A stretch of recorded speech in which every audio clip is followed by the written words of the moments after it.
Here's an anonymous question, and it says, the Beatitudes in Luke 6, 20 through 21, seem to have a different emphasis than those in Matthew 5. Physical poverty/hunger in Luke versus spiritual poverty/hunger in Matthew. Much of the discourse in Luke 6 seems to cover similar teaching points as the Sermon on the Mount. So should the Beatitudes in Luke be understood as the same as those in Matthew? If they're different, what is the takeaway from Luke's Beatitudes? What a very thoughtfully crafted message. I appreciate that. So let's just read them real quick. So Matthew 5, actually, no, I'm going to start with Luke 6 because that's what people are less familiar with. Everyone knows the Beatitudes in Matthew. Luke 6, he lifted up his eyes on his disciples and said, "Blessed are you who are poor, for yours is the kingdom of God. Blessed are you who are hungry now, for you shall be satisfied. Blessed are you who weep now, for you shall laugh. Blessed are you when people hate you and they exclude you and revile you and spurn your name as evil on account of the Son of Man. Rejoice in that day and leap for joy. For behold, your reward is great in heaven, for so their fathers did to the prophets." Then he gives woes, which that doesn't happen in Matthew 6. Woe to those who are rich now and all that. So we do see here, you're weeping, you're going to laugh, you're hungry, you're going to be satisfied.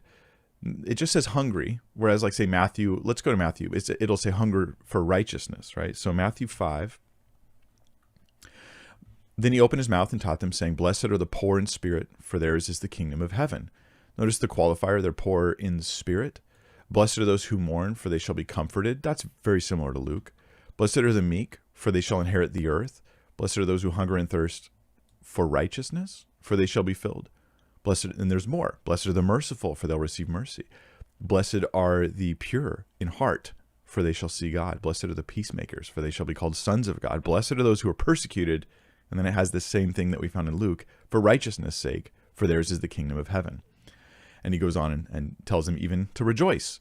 So there's, if they're persecuted, so there's a lot of like parallels, but then there are some differences. What do I do with these things? So a lot of people actually notice that the Matthew 5 passage happens up on the mountain. It's called the Sermon on the Mount. And others will notice as well that the Luke passage happens on a plain. They'll even call it the Sermon on the Plain. And I'm trying to find the exact verse, which I guess you'll have to look at the context more to see where Jesus is traveling at the time. And so they'll say, hey, maybe there's two different things. But let me just add, and others will say, no, the Sermon on the Mount and Plain are the same thing because it was like a mount that had a flat surface. And that's fair, okay? They're not using super technical geographic terminology here. They're not doing geography. They're just describing where they were at. So it could be describing the same location. But know this, Jesus repeated himself far more than we realize.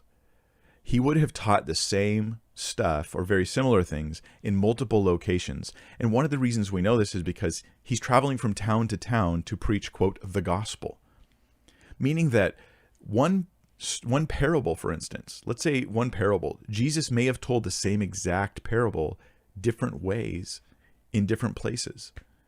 The disciples may have heard the same parable, not word for word always the same. They might have heard it slightly adjusted because he's making a slightly different point. I know that when I give examples of things, I do the same thing as a teacher. I repeat myself, but not nearly as much as itinerant preachers. Itinerant preachers who travel from place to place to place, they go to a new town. These people haven't heard anything you've said yet. You got to start over. And so when we read the Sermon on the Mount, the Sermon on the Plain, we read Matthew, Luke, we're very likely reading different times when Jesus spoke and he's sharing different things. And so we can say, for instance, that when Jesus is quoted as saying this word for word, he may well have said it word for word and then said it this way word for word and that way word for word. There's quite a lot of variety that can exist there. Now, what I would do with it, you're like, if they are different, okay, what's the main takeaway from Luke's Beatitudes?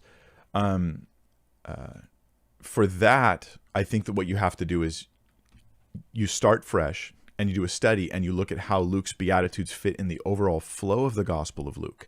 Notice I would actually make a list. I'd sit down and I'd write, here's all the qualities in Matthew's Beatitudes that aren't in Luke's. So those ones are not there. Here's all the qualities in Luke's that aren't in Matthew's. And then I would try to find an emphasis that is, here's why it was said differently in this place. He's pointing out different things. He's focused on different issues. Then I would bring that into a stronger application. As a preacher, as a teacher, I'd be like, hey, I'm going to lean on this as the emphasis in Luke versus the emphasis in Matthew. Yeah. There's my thoughts. In addition to that, you can say they also can inform one another. So we look at Matthew's Beatitudes, which are more detailed. There's more information there. And we can look at that to help us understand the heart of what Jesus was getting in Luke's as well. So there's something of an art to the whole thing.